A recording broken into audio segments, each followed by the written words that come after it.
Buongiorno a tutti, sono a Roma, la città eterna.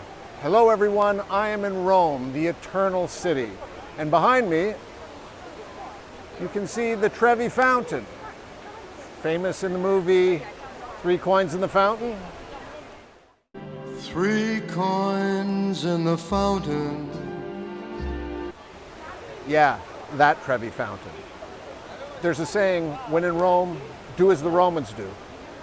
I'm not exactly sure what the Romans do that's going to be so different from what anybody else does in their city, but it is a wonderful place to visit. My speaking engagement is here tomorrow. I thought I'd take advantage of the fact that I'm here in Rome to shoot some video in front of a scene like this. Now, the Trevi Fountain, where does it get its name? Well, Trevi comes from the Old Latin trivium, which means 3, because the Trevi Fountain is located at the intersection of 3 streets, and it was built hundreds of years ago. You might be asking yourself, how does John know so much about Italian history? I'll give you one word: Wikipedia.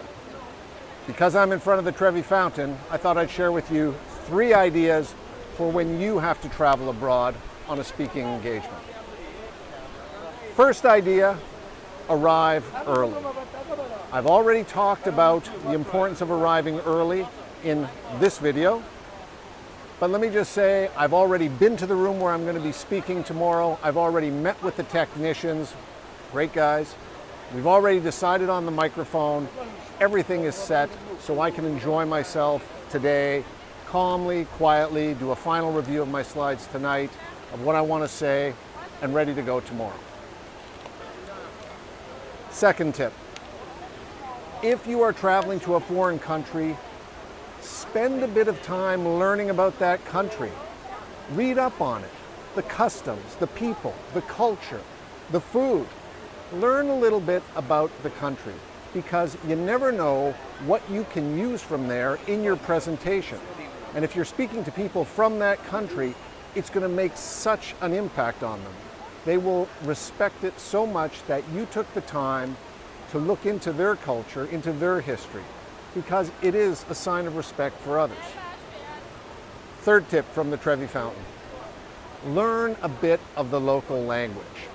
I studied Italian in high school, so tomorrow when I speak, I'm going to be speaking in both English and Italian. I've got my presentation divided about 50-50. It's going to be a big challenge for me, but I'm excited about it.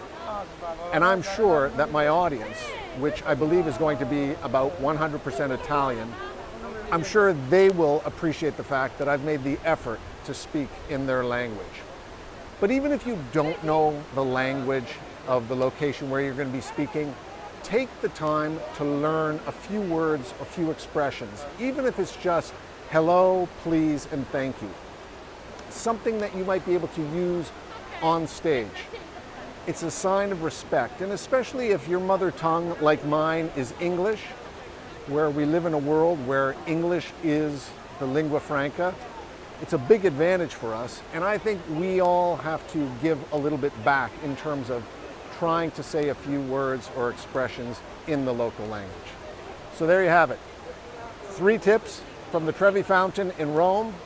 Grazie Roma, grazie Italia. Ciao, ci vediamo.